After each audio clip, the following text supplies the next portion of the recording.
నువ్వు అన్నావు కదా, ఇప్పుడు రేవంత్ రెడ్డి గారు ఏమన్నారు, కుటుంబ పాలన అన్నాడు కేసీఆర్ను. మరి నువ్వు చేస్తున్నది ఏంది? వాళ్ళు పోని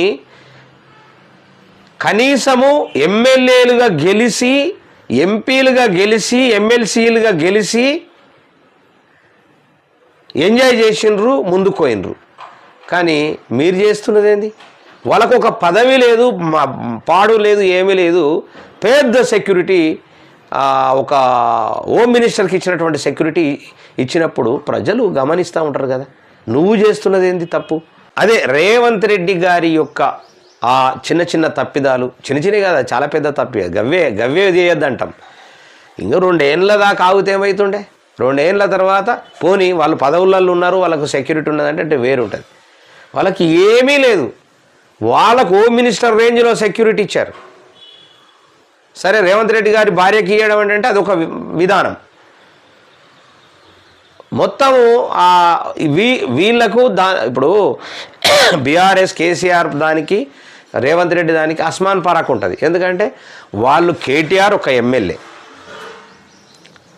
హరీష్ రావు ఒక ఎమ్మెల్యే, కవితక్క ఒక ఎంపీ, గతంలో ఎంపీ, తర్వాత ఎమ్మెల్సీ,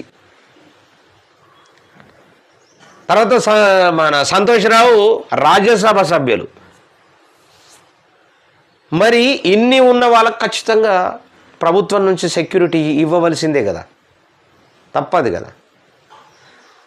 వాళ్ళు మంత్రి కదా, కేటీఆర్ మంత్రి, హరీష్ రావు మంత్రి,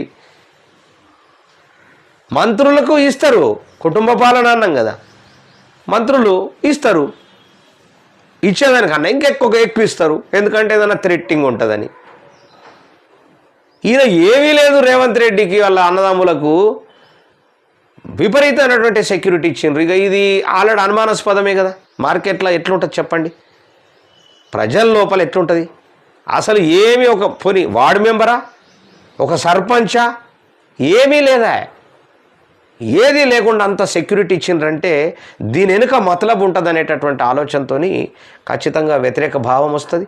ఆ పార్టీలో ఉన్నటువంటి సీనియర్ల నుంచి కూడా ఇదేం కథ, అసలు నాకు అర్థం కాదు, మాకు లేని సెక్యూరిటీ వాళ్ళకి. ఒక మంత్రి, ఒక పొంగులేటియో, ఒక ఉత్తమ్ కుమార్ రెడ్డో, ఒక పొన్నం ప్రభాకరో, ఒక కొండ సురేఖనో, ఒక సీతక్కనో, వీళ్ళందరూ మంత్రులు. వీళ్ళకు లేని సెక్యూరిటీ నీకు తమ్ముళ్ళకి ఇచ్చుకుంటే అంటే దేనికోసం ఇస్తావు? గూండాయిజం ఇవ్వమనా, రౌడీయిజం చేయమనా, దేనికోసం సెక్యూరిటీ ఇస్తావు చెప్పు? వాళ్ళకి సెక్యూరిటీ ఎందుకు? ఇలాంటి పొరపాట్లు చేయడం పట్లనే నీ మాట ఎవడు వినట్లేదు రేవంత్ రెడ్డి గారు.